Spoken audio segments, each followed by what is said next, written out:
All right. After much technical difficulty, we have found that it is time to do day number 4 of the 90-day Darren LaCroix Public Speaking Challenge. And I am optimistic and hopeful that you will be able to hear me clearly, see me clearly, and I also believe that everything will be okay. Ruth, Laura, Lindsay, I see you. I hope that you're hearing me okay, and if you are, wave. Fantastic. Very good. Today we are talking about habits and the importance of habits, because habits are our behaviors that are set in stone.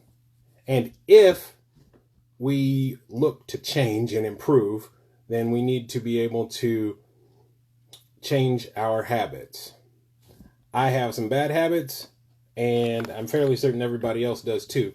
But one of the keys to our habits and what's habit forming is routine and also moderation. Exercise is a good thing. However, exercise in excess hurts us. Same thing about reading. Reading is a wonderful thing to do. It provides a sense of knowledge and background information. But if we do that to excess, we miss out on life itself. I was discussing Og Mandino, who was a motivational speaker in the 20th century. And in one of his books, The Greatest Salesman in the World, there are 10 scrolls. And the first scroll of which is called Today I Begin a New Life. And it's all about creating new habits. And I quote, "In truth, the only difference between those who have failed and those who have succeeded lies in the differences of their habits. Good habits are the key to all success. Bad habits are the unlocked door to failure.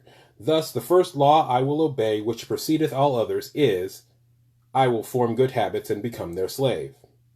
As a child, I was slave to my impulses. Now I am slave to my habits, as are all grown men. I have surrendered my free will to the years of accumulated habits, and past deeds of my life have already marked out a path which threatens to imprison my future. My actions are ruled by appetite, passion, prejudice, greed, love, fear, environment, habit, and the worst of these tyrants is habit. Therefore, if I must be a slave to habit, let me be a slave to good habits. My bad habits must be destroyed, and new furrows prepared for good seed. I will form good habits and become their slave."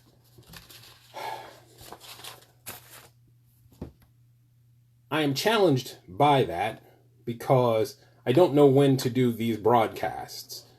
Again, for 90 days, I will be doing a 5 to 7 minute, off the top of my head, completely spontaneous, extemporaneous speech broadcast to my peers. Yay. What will determine my success or failure is the creation of the habit to do this on a daily basis at a certain time.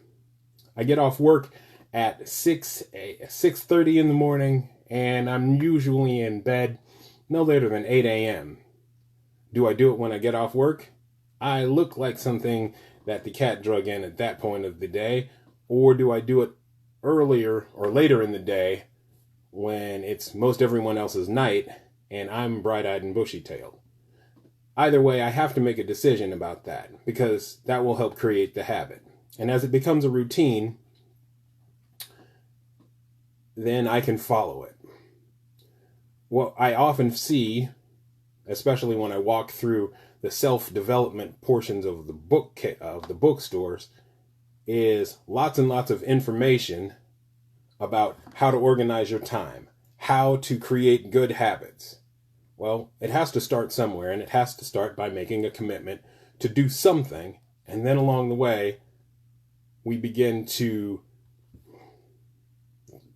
systematize, I guess, and fall back on those as routine, because once we know that something works, we generally like to continue it. So this is the habit that is being done today. Yesterday, clearly the audio did not work, and I am having my second chance. This is my opportunity for redemption. This is my mulligan, if you will, to do day number 4 all over again. It's kind of like Groundhog Day, and thankfully I get a chance to do this again for you. So, habits. The best habit that I have is that I go to work every day. Some people would say that that's a necessity. I consider it a habit. There have been very few times in my life when I haven't had a job, and I consider that a good habit. Another good habit that I have developed of late is making sure that I go to bed and there are no dirty sinks, no dirty dishes in the sink. Habit. Maybe that's just good housekeeping, but isn't that what all good housekeeping is reliability on good habits? I don't know. At any rate, that's about my time for today for day 4. If you stay tuned, I'll do day 5 because this is a good habit and I need to get day 5 in because I had to do a mulligan on day 4. We'll talk to you momentarily. Take care, good night, and I look forward to hearing from you in the future. Sayonara.